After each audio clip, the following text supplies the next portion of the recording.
conhecemos, irmãos, as virtudes de Davi, um guerreiro, um poeta, um escritor, um homem que o Novo Testamento diz que ele era um homem segundo o coração de Deus. Mas um homem, irmãos, um homem, entende? Um homem, sujeito a falhas, a fraquezas. E na realidade Davi teve uma fraqueza e um pecado muito grande na sua vida. O primeiro pecado de Davi, pastor, foi estar onde não deveria estar. A gente tem que tomar cuidado com isso, viu, irmãos? A Bíblia diz que no tempo que os reis saíam para a guerra, Davi permaneceu no palácio. Nós temos que tomar muito cuidado, para que nós não estejamos onde Deus não quer que estejamos, e daí desencadear todo um processo de tragédia na nossa vida. Você conhece a história de Davi, o seu pecado com a mulher de Urias. Você conhece como Davi viveu até a criança nascer, como se nada tivesse acontecido. O pecado é assim, viu? O pecado, ele vai cauterizando o seu coração, e você vai se acostumando com ele, igual um bichinho de estimação. E quando você assusta, você está convivendo com o pecado e nem percebe que você está. A Bíblia diz que a criança nasceu e Davi estava vivendo uma vida normal. Parece que ele se esqueceu do que ele fez. Parece que ele se esqueceu que ele assinou a sentença de morte de um dos valentes dele, e colocou esse homem na frente de batalha intencional para que ele fosse morto. Parece que Davi se esqueceu, querido, que por causa da cobiça da carne, da concupiscência dos olhos, que diz lá a carta de João, ele fez o que fez para se deitar com uma mulher, embora já tivesse muitas. E o interessante, irmãos, que Davi sobreviveu a isso de forma tranquila, achando que nada iria acontecer, até que chegou o profeta Natã. E o profeta, irmãos, ele confronta Davi, mas ele confronta Davi com muito amor.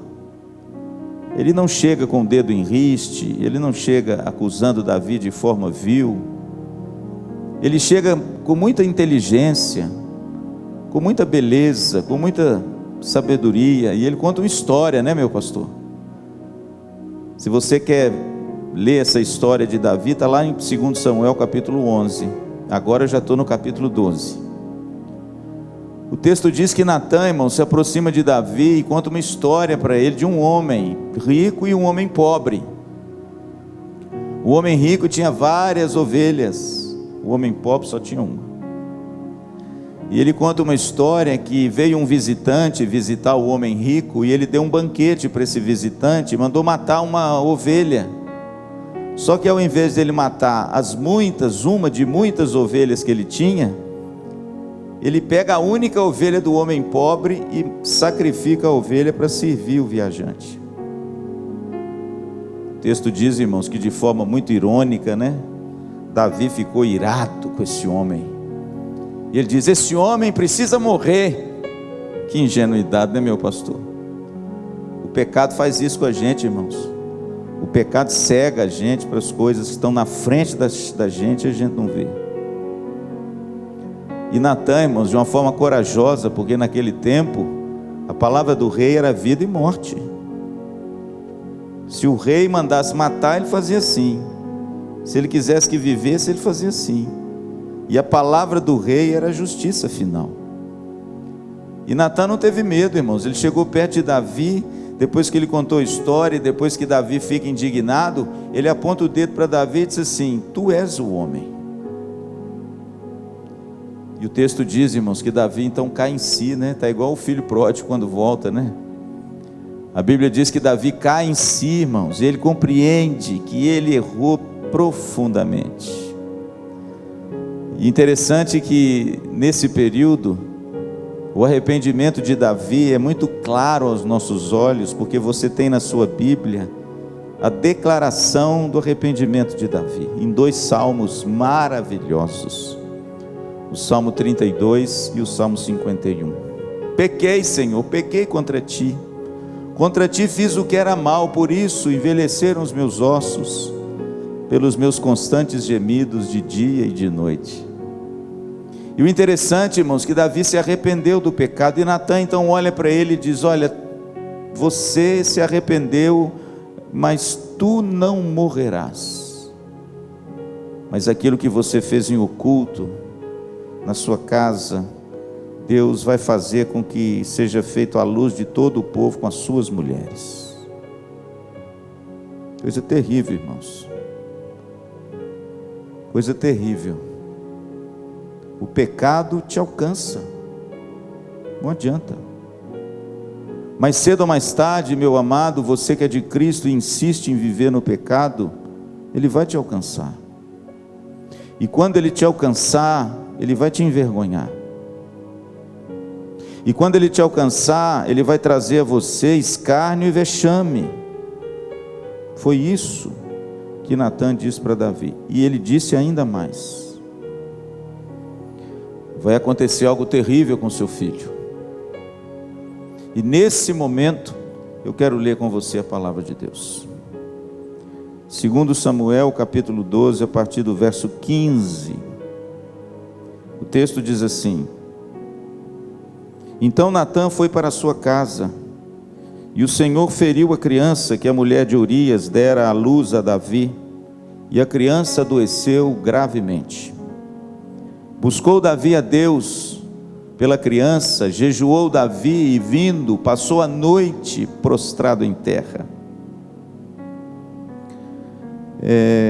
Então os anciãos da sua casa se achegaram a ele para o levantar da terra, porém ele não quis e não comeu com eles. Ao 7º dia morreu a criança. E temiam os servos de Davi informá-lo de que a criança era morta, porque diziam: eis que estando a criança ainda viva, lhe falávamos, porém não dava ouvidos à nossa voz. Como, pois, lhe diremos que a criança é morta, porque mais se afligirá? Viu, porém, Davi que os seus servos cochichavam uns com os outros, e entendeu que a criança era morta.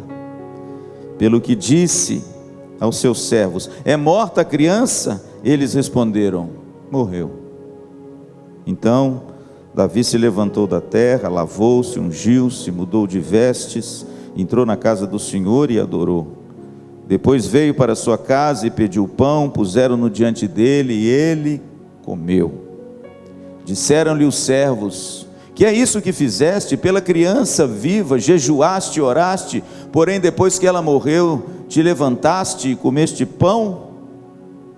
Respondeu ele: vivendo ainda a criança, eu jejuei e chorei, porque dizia: quem sabe se o Senhor se compadecerá de mim e continuará viva a criança? Porém agora que é morta, por que jejuaria eu? Poderei eu fazê-la voltar? Eu irei a ela, porém ela não voltará para mim. Então Davi veio a Batseba, consolou-a e se deitou com ela. Teve um filho, a quem Davi deu o nome de Salomão, e o Senhor o amou. Davi o entregou nas mãos do profeta Natã, e este lhe chamou Jedidias, por amor do Senhor. Amém. Que homem corajoso, irmãos, Natã, mas que dor terrível cultivou Davi. Davi, irmão, sofreu uma das perdas mais duras que um homem pode sofrer na vida. Aliás, irmãos, as perdas são inevitáveis.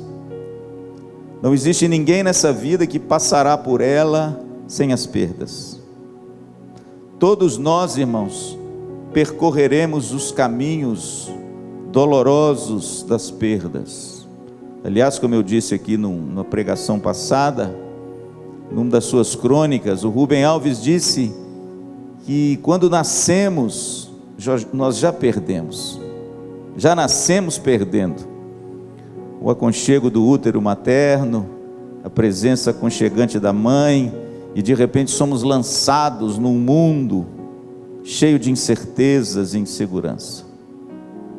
E na verdade, irmãos, à medida que nós caminhamos nessa vida, todos nós experimentamos uma sucessão de perdas.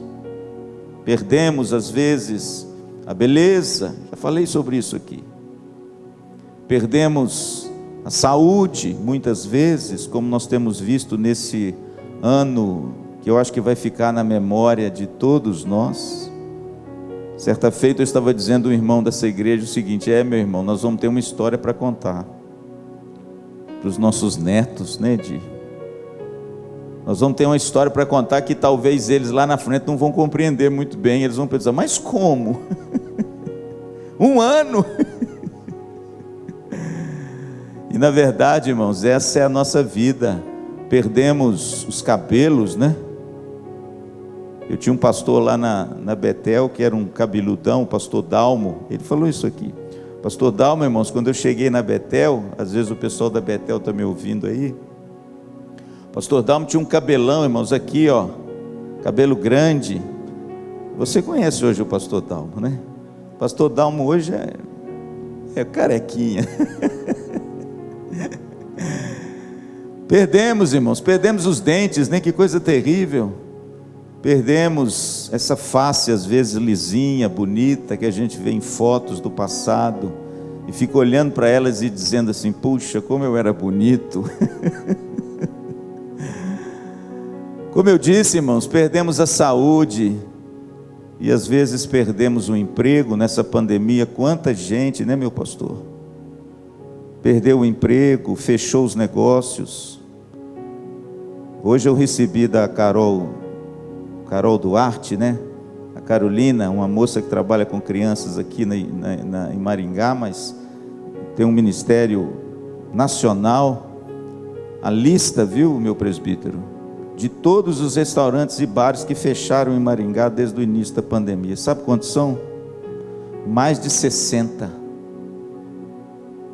E aí eu acrescentei assim: Carol, não só bar e restaurante, mas comércio, fábricas e tantas outras coisas que fecharam as portas por causa disso tudo aí. Percas, irmãos, percas que de repente nos sobrevêm. E eu acho que a maior de todas elas, a mais dolorida, que eu, graças a Deus até hoje, Deus não me fez passar por elas, que é a perda de um filho. Eu acho que essa é a pior, né, Edi? Aliás, morrer na ordem errada é muito triste. Há uma história muito conhecida, que um grande rei deu um banquete, convidou a muitos, e de repente cada um trazia um presente para esse rei, e de repente chega um camponês humilde, e quando chega diante do rei, ele não tem presente nenhum, mas ele chega diante do rei e diz assim: rei, eu vim aqui para declarar uma promessa e uma profecia para o senhor, porque eu sou temente ao Deus do céu. Ele olhou para o rei e disse assim: morre pai, morre filho e morre neto. O rei ficou irado com ele, falou: mas não é possível, no meu aniversário você vem trazer uma profecia de morte? Aí esse camponês disse: não, rei, o senhor entendeu errado. A minha promessa para o senhor, meu rei, é que as pessoas morram na ordem correta na sua casa. Morra primeiro o pai, depois o filho, depois o neto, porque morrer na ordem inversa é muito triste. Um pai enterrar um filho é muito triste, irmãos. Nesses 23 anos de ministério, eu já acompanhei muito de perto, meu pastor, pessoas que perderam os seus filhos. Davi, irmãos, experimentou essa perda cruel, terrível na vida. E talvez você que esteja me ouvindo nessa noite, seja de causa natural, ou seja de uma tragédia ou da pandemia, talvez você tenha enfrentado uma perda na sua casa. Nós tivemos aqui na IPVO o primeiro caso, né, meu pastor, de uma perda inusitada, inesperada, ninguém esperava. Foi uma perda, mas certamente não foi uma perda igual a de Davi. Uma coisa é você perder o seu pai. Eu já perdi o meu pai. Uma coisa é você perder a sua mãe, é morrer na ordem certa. Mas outra coisa, irmãos, é a morte chegar na hora errada, entende? E um pai e uma mãe ter que enterrar um filho.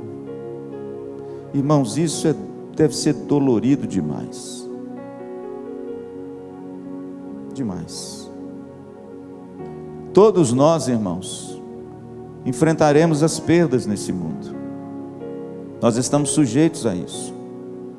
Eu acompanhei um casal em Belo Horizonte, um casal muito bem de vida.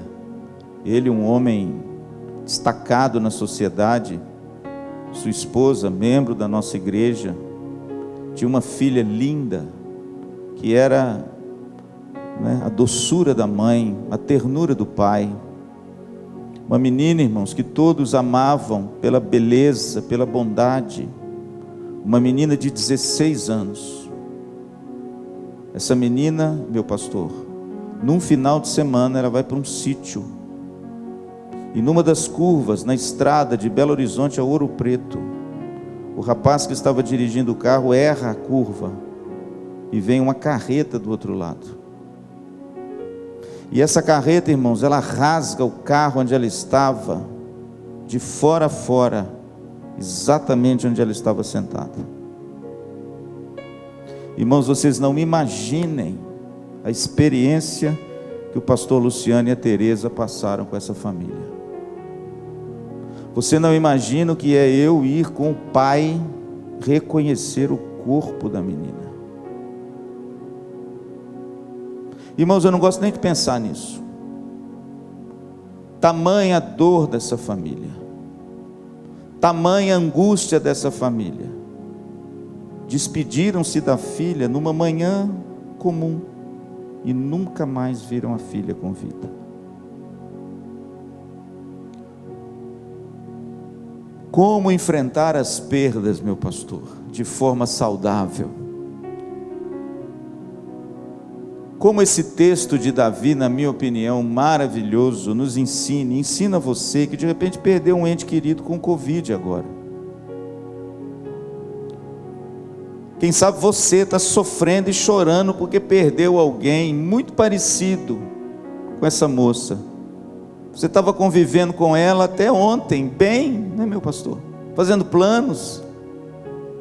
E de repente, querido, você deita na sua cama, e quando você dorme, tudo parece um sonho.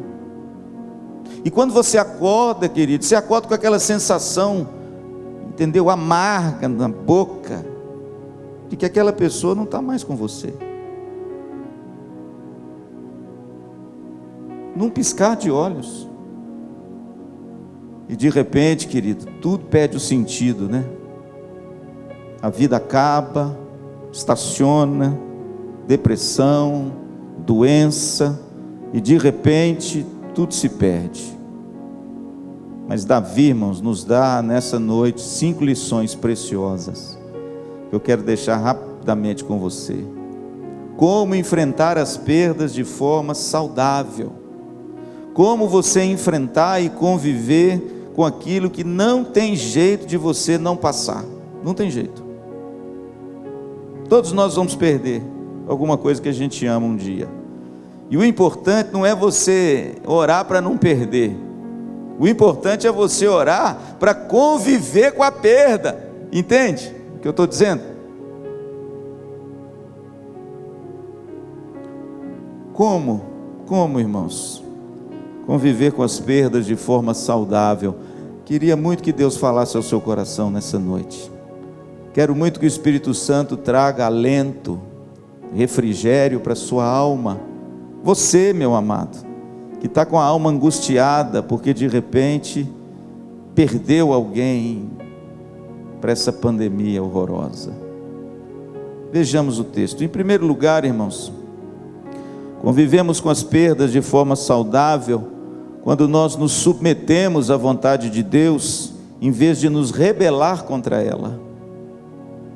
Dê uma olhada no versículo 13 ao versículo 15, por favor. Olha o que Natã disse para Davi: Então disse Davi a Natã: pequei contra o Senhor. Disse Natã a Davi: também o Senhor te perdoou o teu pecado, não morrerás. Agora preste atenção. Mas posto que com isto deste motivo a que blasfemassem os inimigos do Senhor, também o filho que te nasceu morrerá.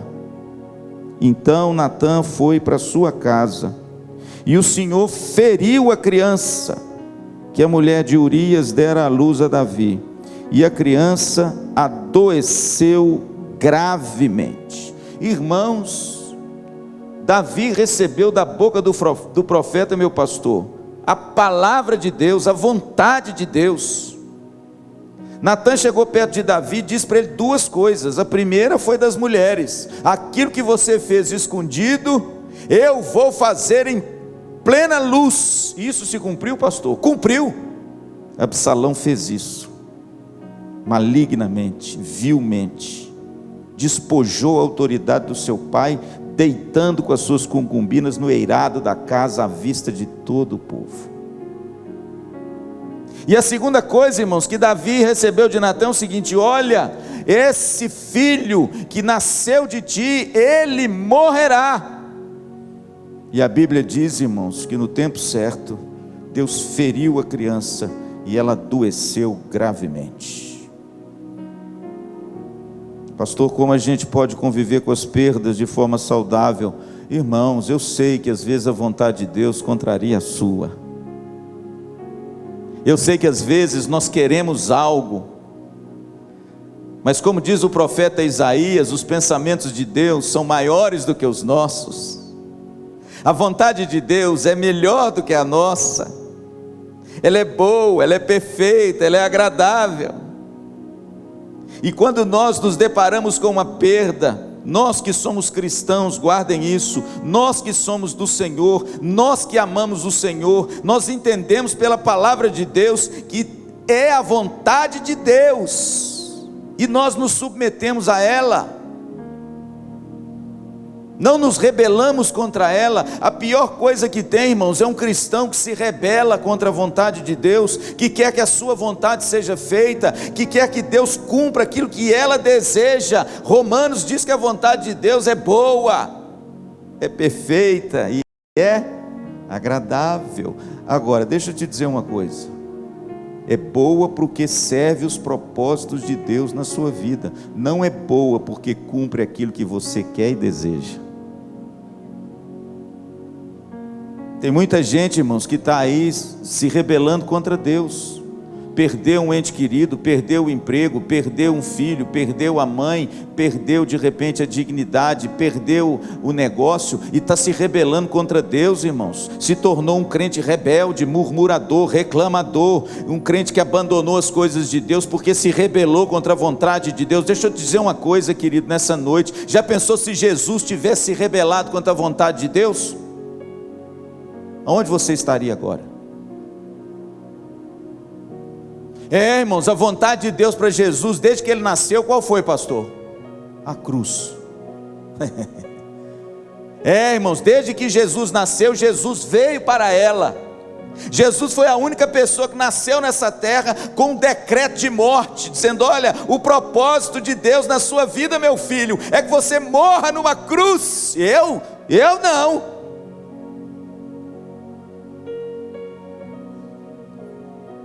Eu acho, querido, que se nós queremos aprender a ser servos obedientes e humildes à vontade de Deus, mesmo que ela que nos cause dor, olhe para Cristo,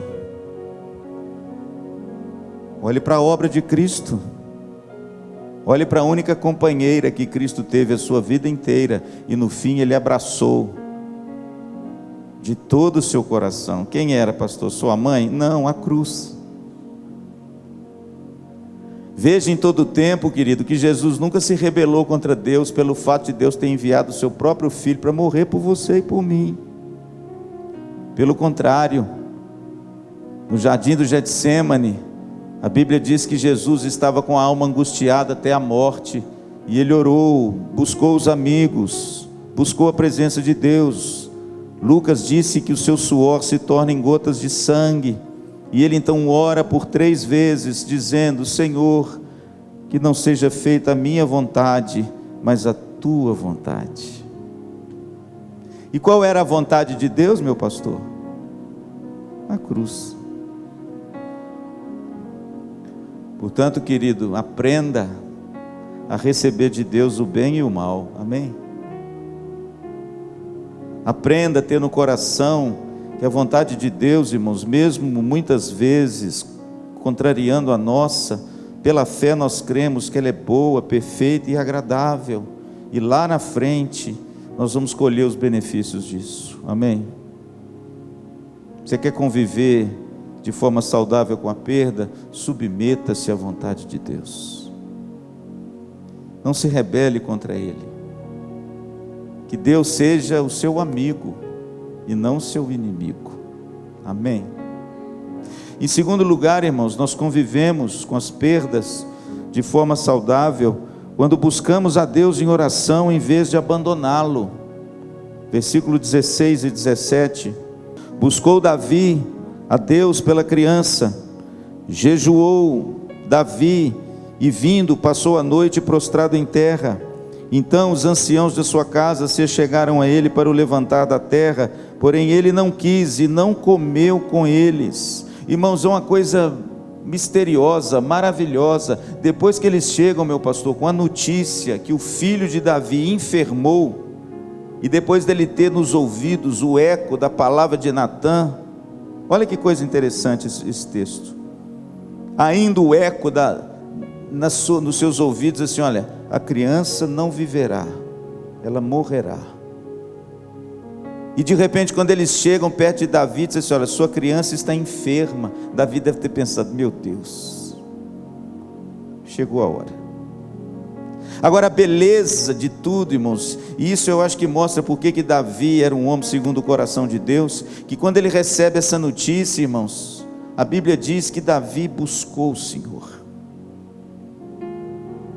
A Bíblia diz, irmãos, que Davi no verso 16, ele jejuou. Olha que coisa interessante. A Bíblia diz que ele se prostrou diante de Deus em jejum, em oração, durante a noite inteira. Em outras palavras, Davi, irmãos, buscou a presença de Deus, orou, jejuou, guerreou com Deus em oração. Que coisa gloriosa, irmãos, ao invés de abandonar a Deus. Há pessoas, irmãos, que quando a dor chega, elas se enclausuram. Há pessoas que quando a dor chega, elas abandonam a Deus. Mas é engraçado, existem outras que quando a dor chega, elas se aproximam de Deus. Não é verdade? Davi, irmãos, quando recebe a notícia que o filho está morto, sabendo da palavra de Deus, que esse menino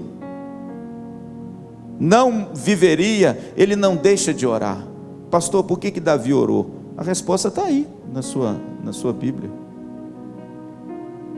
Versículo 22 está a resposta por que Davi orou. Pastor, mas Davi não sabia que esse menino ia morrer?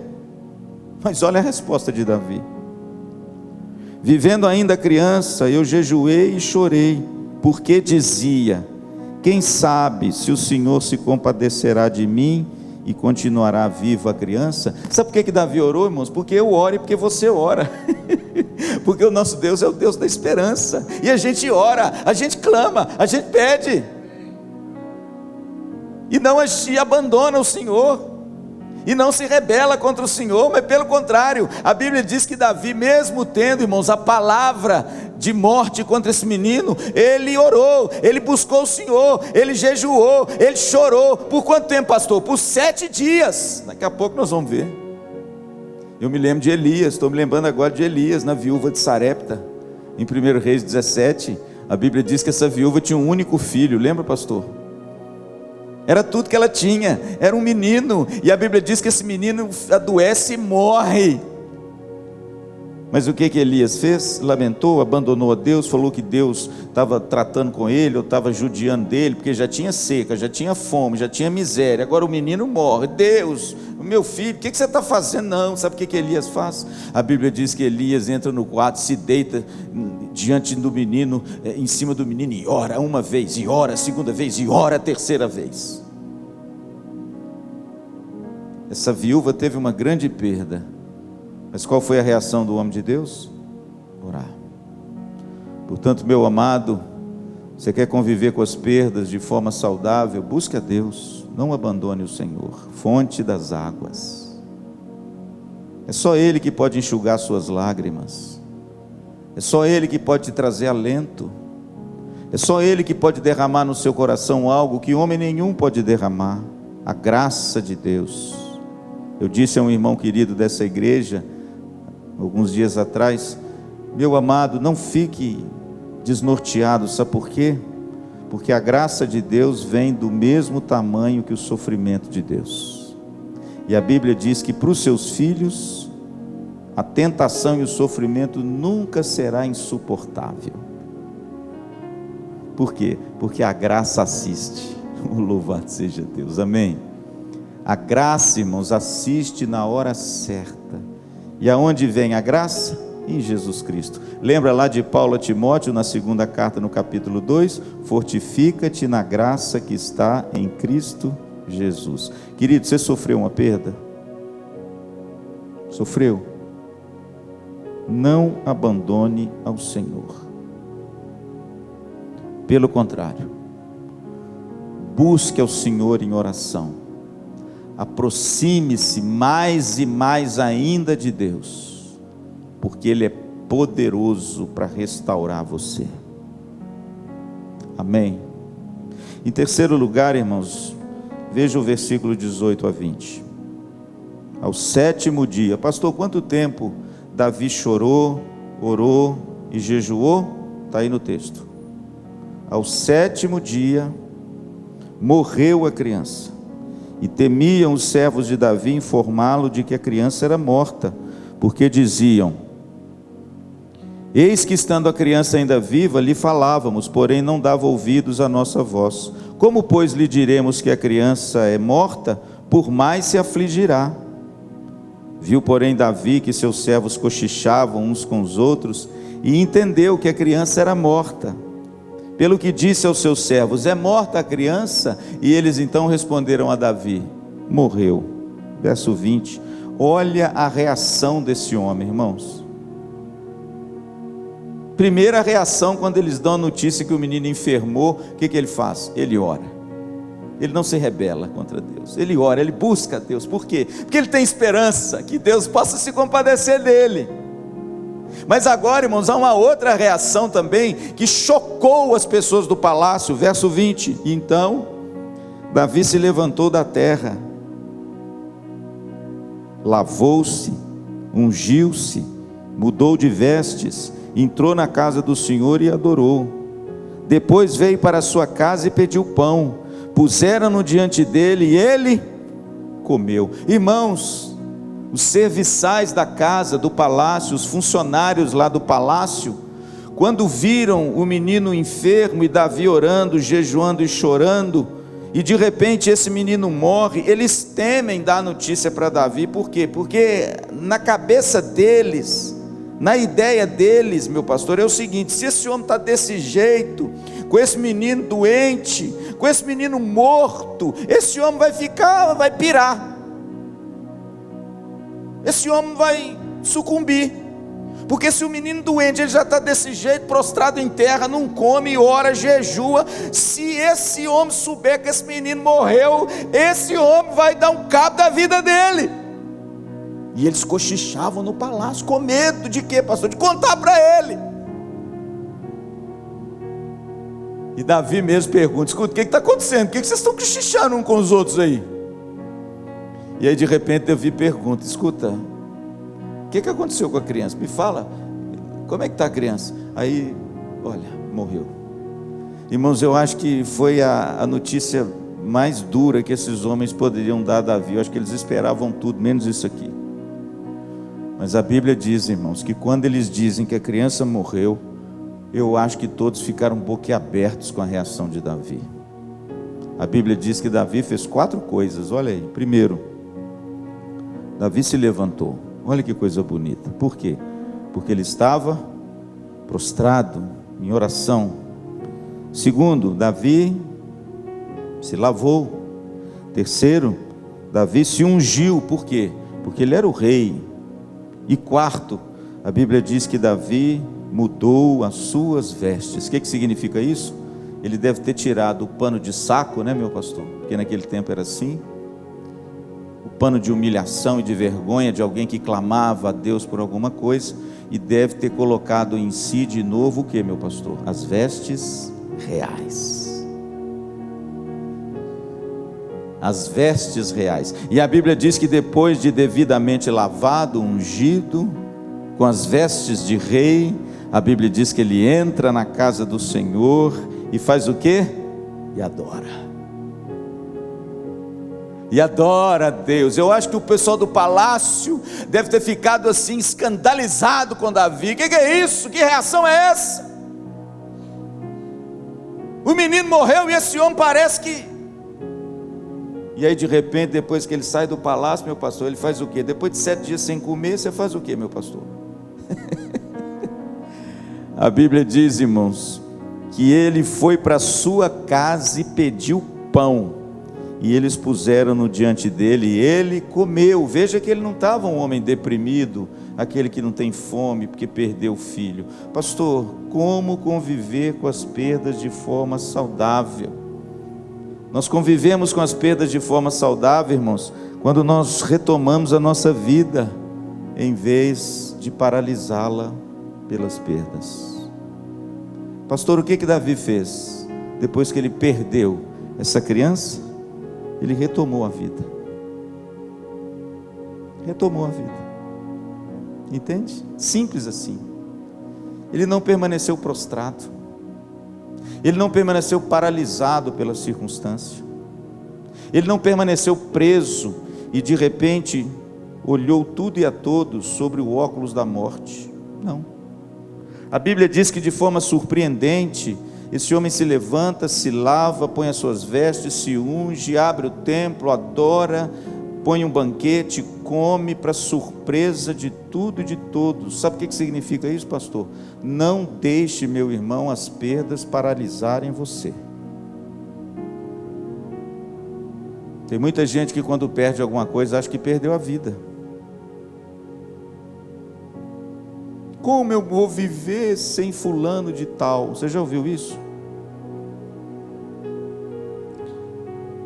Ele era tudo para mim. Cuidado com isso, viu, querido? Para o crente, o tudo para ele é Cristo. Amém? Cuidado para você não ancorar a sua vida na vida de qualquer pessoa que seja. Tem gente, querido, que quando perde alguém, acha que a vida acabou. Paralisa, estaciona, se prostra, acaba. O sujeito não tem mais olhos para a esposa, para os filhos, para mais nada, só para a dor da perda. O sujeito fica endeusando o morto, entende? O sujeito só fica olhando para o morto e se esquece, meu pastor, que está cheio de gente viva do lado dele. Pastor, o senhor já conviveu com experiências assim? Já? Eu já convivi com a experiência de uma senhora que perdeu o seu filho. Nunca mais essa mulher aprumou-se na vida. A vida dela acabou. Ela não conseguia mais olhar para o marido, olhar para os outros filhos, olhar para a igreja, olhar para nada. Por quê? Porque a morte do filho paralisou a vida desta mulher. Pastor, o que Davi nos ensina? Que nós convivemos com as perdas quando nós retomamos a nossa vida, em vez de ser paralisado por elas. Davi fez isso. Querido, deixa eu dizer uma coisa para você. Deus ainda vai te usar muito, amém? Deus ainda tem algo para construir em você, por você, para a glória de Deus, e em você e através de você. Se Deus fosse da vontade de levar você, Ele levaria. Mas se Ele deixou você aqui, é porque ainda tem algo a fazer. Usar você para a glória de Deus. E quem sabe, a sua tragédia vai se transformar no seu ministério. Não é, pastor? Quantos ministérios hoje abençoados que nós temos em toda a história da igreja, de de pessoas que sofreram perdas terríveis e Deus usou isso para elas abençoarem outras, não é? Portanto, meu querido, sabe como é que a gente enfrenta as perdas de forma saudável? Quando você retoma a sua vida. Como dizia um locutor da televisão, siga lá a pelota. O jogo não acabou. Entende como é que é? Ah, pastor, eu não sei como é que eu vou viver. Eu sei. Day for day. Entende? Dia após dia. E a graça de Deus vai te assistir. Amém? Não faça planos. Não pense no amanhã. Não pense no ontem. Viva o hoje. Porque o hoje é tudo que nós temos. Não joga ele fora por causa de uma perda. Retoma a sua vida, entende? Toma um banho, passa um perfume, põe um batozinho nessa boca, arruma o cabelo, minha santa. Meu filho, faz a barba, dá um trato no visual, vai lá no Chiquinho e corta o seu cabelo. Entendeu como é que é? Muda de roupa, põe uma blusinha aprumada, põe um terno. Ok? Se levante, toma aí um suco de limão, estufa o peito, olha para o céu, dê glória a Deus, toca a vida em nome de Jesus. Não se deixe paralisar, querido, porque o diabo quer isso, viu? O diabo quer te deixar paralisado, mas Jesus não. Jesus veio para te dar vida, e vida em abundância. Amém, querido? Em quarto lugar, querido, estou terminando. Convivemos com as perdas de forma saudável quando temos a esperança do reencontro em vez da tristeza da separação eterna. Olha o que Davi declara agora, irmãos. Isso é bonito demais, não é? Versículo 21, disseram-lhe seus servos, que é isto que fizeste? Olha, irmãos, a indignação desse homem com a reação de Davi à morte da criança. Que é isso que o Senhor fizeste? Verso 21, pela criança viva, jejuaste e choraste, porém depois que ela morreu, tu levantaste e comeste pão. Ou seja, o Senhor fez um negócio agora que saiu fora do quadrado. O que o Senhor fez? Que negócio é esse, Davi? Que reação maluca é essa? E aí Davi, irmãos, mostra o motivo da esperança dele, meu pastor. Oh, coisa gloriosa. Verso 22, respondeu ele, vivendo ainda a criança, jejuei e chorei, porque eu dizia, quem sabe, se o Senhor se compadecerá de mim, continuará viva a criança. Agora preste atenção no verso 23, porém agora que é morta, por que eu jejuaria eu? Poderia eu fazê-la voltar? Eu irei a ela, porém ela não voltará para mim. Que coisa gloriosa! Convivemos com as perdas quando nós temos a esperança do reencontro, e não a tristeza angustiada e amargurada da separação eterna. Irmãos, Davi dá uma resposta aqui das mais esperançosas da Bíblia. Para que eu vou continuar jejuando? Para que eu vou paralisar minha vida? Por que de repente eu vou achar que está todo mundo ao meu redor morto também? Por que eu vou continuar nessa prostração, orando e jejuando? A criança já morreu. Olha, ela não voltará mais para mim. Sabe o que significa isso, pastor? Morto não volta não, viu, meu irmão?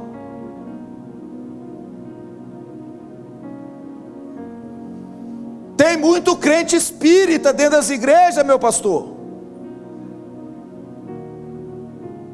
Tem muito crente consultando mortos na igreja, meu pastor. Gente fazendo regressão nas igrejas. Gente consultando gente lá atrás, porque aconteceu uma coisa lá atrás, e você tem que saber o que alguém falou lá atrás, para você consertar aqui na frente. Sabe o que é isso, meu irmão? Isso é reencarnação. E reencarnação não é doutrina do cristianismo. Aliás, reencarnação não é nem doutrina nem do espiritismo. Hippolyte Denisard, que é o nome francês do vulgo Allan Kardec, ele tomou emprestado essa doutrina, sabe de onde? Do budismo.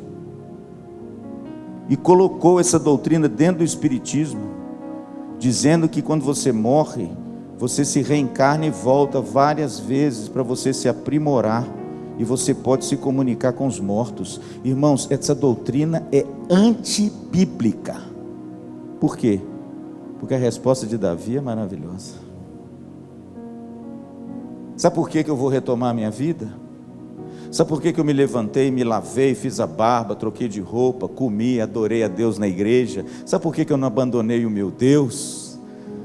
Porque o meu filho não voltará para mim, mas eu irei até ele. Irmãos, isso é bonito demais. Sabe por quê? Porque a doutrina da ressurreição e a doutrina da vida eterna, essa sim é bíblica. Nós reencontraremos, irmãos, com todos aqueles que morreram no Senhor, naquele glorioso dia onde o Senhor renovar e restaurar todas as coisas. Pastor, como é que eu convivo com as minhas perdas? Simples, querido, quando você nutre no seu coração a esperança do reencontro da palavra de Deus, quando você entende que de repente, enquanto você esteja aqui nesse mundo, você não vai ver mais aquele que você amava, por enquanto. Mas chegará o dia, querido, que vocês se encontrarão. Será o dia que você vai rever essa pessoa. Agora preste atenção nisso, se ela estiver em Cristo. Viu? Não é todo mundo não. É por isso que você precisa pregar o Evangelho para a sua família. É por isso que você, papai e mamãe, tem que criar o seu filho na igreja. E acima de tudo aos pés de Cristo. É por isso que você precisa pregar a tempo e a fora de tempo. Sabe por quê? Porque se essa pessoa morrer sem Cristo, nunca mais. Eu sinto te dizer isso, mas eu tenho que te contar a verdade. Aí a separação não é temporária, meu pastor. Aí a separação é o quê? Eterna. Acabou.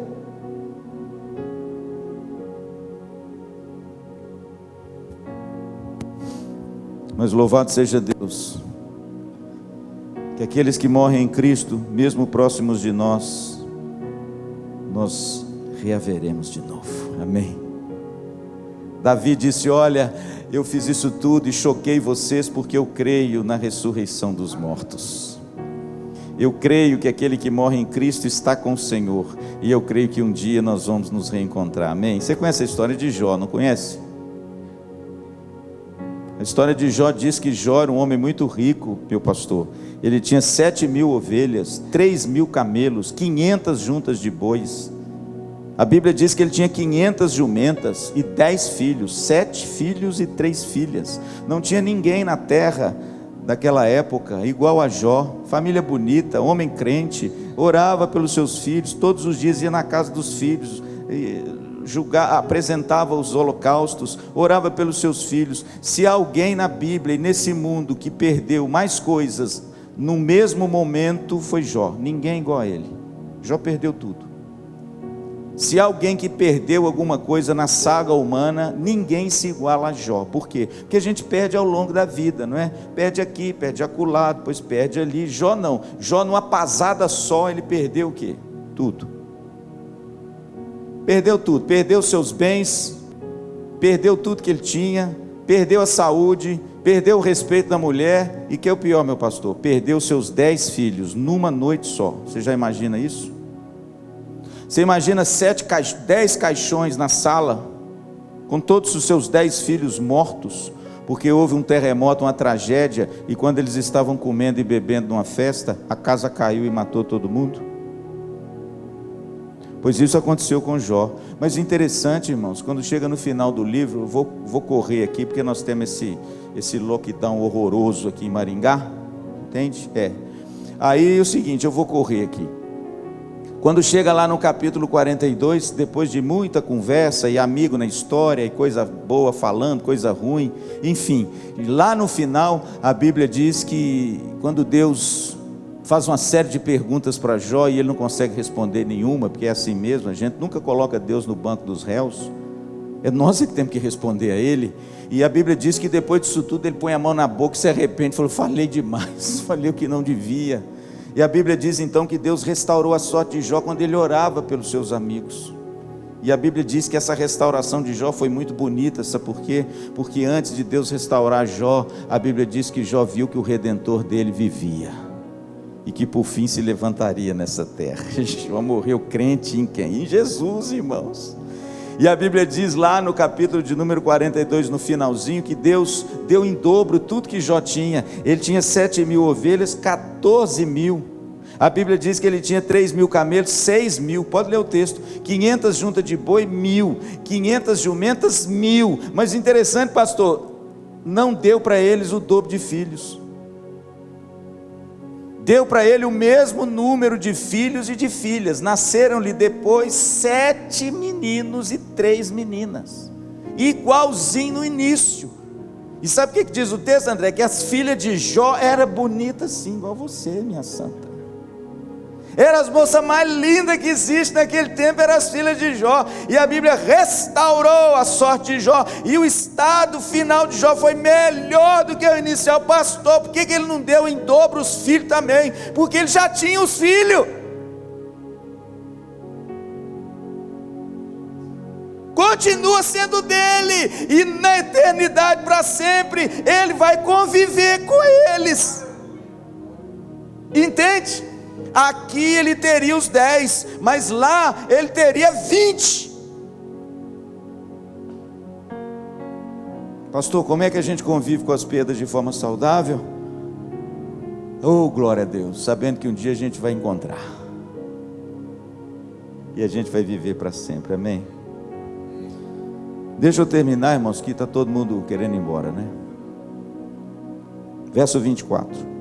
Então Davi veio a Batseba, consolou-a. É a primeira vez que aparece o nome de Batseba depois que Davi fez a lambança que fez. Por quê? Porque todas as vezes a Bíblia diz, mulher de Urias. Mulher de Urias, pode ler no texto aqui, mulher de Urias. Agora cita o nome dela, por quê? Agora resolveu a coisa. Agora sim, Davi, você pediu perdão para Deus, agora ela é sua mulher. Aí cita o nome dela. Então Davi veio a Batseba, consolou-se, deitou com ela, teve um filho a quem Davi deu o nome de Salomão. Salomão vem do hebraico Shalom, significa paz. Salomão tem a ver com paz. E o Senhor o amou. Davi o entregou nas mãos do profeta Natã, e este lhe chamou Jedidias. Jedidias significa aquele a quem o Senhor ama. Por isso é que tem na sua Bíblia dizendo assim, por amor do Senhor. Agora, irmãos, eu gosto de Davi, sabe por quê? Porque Davi retomou a sua vida por completo. Amém, meu pastor? O filho com Betseba tinha morrido, mas Davi chega agora em casa e fala assim, minha filha, vamos lá. Entende como é que é? Só estava faltando isso. Tudo ele fez certinho. Ele retomou sua vida. Ele, em vez de ficar paralisado, voltou para o templo, adorou a Deus, pediu comida, deu banquete, colocou as vestes reais. Aí ele chega em casa e ele diz para sua filha, para sua esposa assim, minha filha, olha, Deus tirou o nosso filho, mas a vida não acabou, nós podemos voltar a ter outro filho. Em outras palavras, irmãos, e eu termino, nós convivemos com as perdas de forma saudável quando nós retomamos as trincheiras da luta, ao invés de desistir.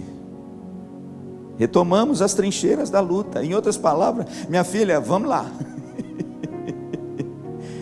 A vida não acabou não. Nós temos uma história ainda, vamos lá. Vamos fazer aquilo que cabe a nós, sabe por quê? Porque Deus é poderoso para de repente nos dar um outro filho. Irmãos, olha que exemplo. Olha que coisa gloriosa. Tem gente que fica prostrado depois de uma perda e não quer saber de mais nada. Meu filho, fica animado aí, me ajuda. Seja um homem animado, sabe por quê? Porque as perdas não podem te paralisar, meu pastor, a vida não acabou. E a Bíblia diz que Davi então se deita com Betseba, volta à trincheira da luta, e Deus o abençoa e nasce um outro filho. Que coisa gloriosa, e que filho foi esse, hein, meu pastor? A Bíblia diz que esse menino Deus o amou. Está vendo, irmãos, que as perdas não podem paralisar a sua vida, porque às vezes a bênção está logo ali. E quando você se deixa abater, querido, quando você se deixa angustiar, né, se prostrar com as perdas, você perde o projeto que Deus ainda tem para você. Para de repente, da sua sementeira, sair uma bênção muito grande. A Bíblia diz que quando nasce Salomão, irmãos, Davi faz um negócio que mostra a têmpera do coração desse homem. Pastor, o que ele fez? Ele pega o menino e coloca esse menino, André, nas mãos de quem? Pastor, o que significa a palavra Natã no hebraico?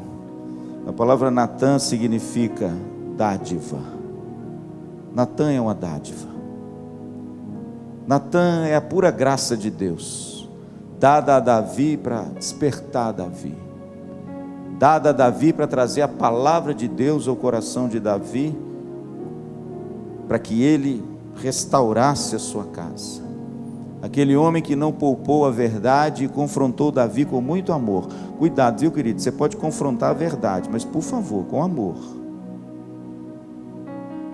Paulo diz, falando a verdade em amor. Davi foi confrontado por Natã com muita coragem, mas com muito amor. Davi poderia odiar Natã, por quê? Porque diz duas coisas que aconteceram com Davi que foi terríveis. Por muito menos, Zedequias colocou Jeremias no tronco. Por muito menos, lê lá. Porque Jeremias falou a verdade com Zedequias, Zedequias não queria ouvir, colocou o profeta no tronco. Interessante que Natã falou duras verdades para Davi, piores do que falou Jeremias com Zedequias. E a Bíblia diz que quando o filho de Davi nasce, ele põe o menino nas mãos de quem? Natã. Sabe o que é isso, pastor? É gente que honra aquele que fala a verdade. É gente que sabe que os nossos filhos têm que ser criados na palavra de Deus, com o profeta de Deus, com o homem de Deus. E ele então pega o menino e põe o menino nas mãos de Natã. E quem dá o nome para o menino? Não foi?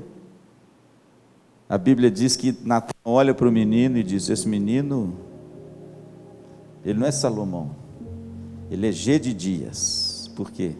Porque o Senhor o amou. Que história, hein, irmãos? Que coisa maravilhosa. Deixa eu te dizer uma coisa, não fica com raiva daqueles que falam para você a verdade não, viu? Não fica com raiva dos irmãos, dos amigos, dos pastores, que de repente sobem no púlpito e têm a coragem de pregar a palavra de Deus, não, viu, querido? Porque mais do que nunca, em dias como esses, nós precisamos da verdade iluminadora, restauradora, regeneradora e salvadora da palavra de Deus. Tenham esses em máxima consideração, porque eles querem o seu bem. Eles querem que você coma o melhor da terra, não o pior. Portanto, querido, se você conviveu com alguma perda durante essa pandemia, busque o exemplo de Davi. Amém? Conviva com a perda de forma saudável. Não deixe se prostrar por ela. Tem muita gente ao seu redor que precisa de você. Busque a Deus com intensidade e oração. Retome a sua vida. Volte às trincheiras da luta. Não deixe que a amargura e a tristeza paralise a sua alma. Busque companhia com aqueles que te amam e querem o seu bem. Em nome de Jesus, querido, não se deixe vencer com as perdas, porque perdas são inevitáveis. Não seja tomado de um sentimento de autopiedade. Pelo contrário, querido, tem gente nesse mundo sofrendo horrores mais do que você. Olhe para o céu, olhe para Cristo, que se submeteu à vontade mais dura de Deus para a sua vida, com alegria. E a Bíblia diz que lá em Isaías, quando ele olha o fruto do penoso trabalho do filho na cruz, sabe o que o texto diz? E ele ficou satisfeito. Abrace, querido, com ternura a sua perda. Viva a vida que Deus tem para você com esperança, porque Deus tem algo ainda glorioso a realizar em você, através de você, pelo bem das pessoas ao seu redor.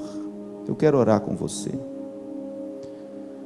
Eu quero pedir a Deus pela sua vida, para que você retome as trincheiras da luta. Não desista, não se proste, mas que o Espírito Santo levante o seu semblante, porque Deus tem algo ainda maravilhoso para você. Amém. Vamos ficar em pé, vamos orar.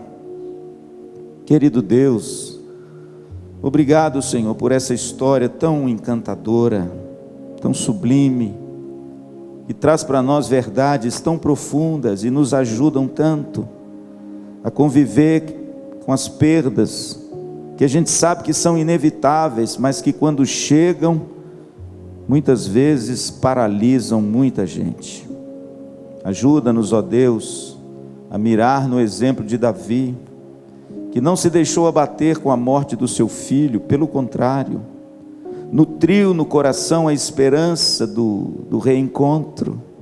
Um dia eu o verei de novo. Oh Deus, obrigado, porque em Jesus Cristo não há nunca um ponto final, nada, nada, nada. No Senhor Jesus tem apenas uma vírgula, às vezes um ponto e vírgula, um espaço maior, mas nunca um ponto final. Por quê? Porque a vida que o Senhor tem é vida eterna, é vida abundante. Obrigado, Senhor, porque aqueles que morrem no Senhor, nós os veremos de novo, e aí a nossa alegria será completa. Consola, Senhor, o coração do aflito, do abatido, do entristecido, daquele que chora. Que o Teu Espírito Santo traga um renovo de vida e fé àqueles que durante essa pandemia, por alguma razão, perderam alguma coisa. Restaura, Senhor, a nossa esperança, a nossa alegria de termos o Senhor, e isso ninguém vai poder nos tirar. Ajuda-nos a ter em Jesus a pérola de maior valor, aquela que para sempre teremos conosco, e que a graça maravilhosa, o amor de Deus nosso Pai, as consolações do Espírito Santo e essa salvação gloriosa e maravilhosa que Cristo operou por mim e por você na cruz do Calvário, seja sobre você, meu amado irmão, e sobre toda a igreja de Jesus Cristo, espalhada pela face dessa terra, hoje e eternamente. Amém e amém.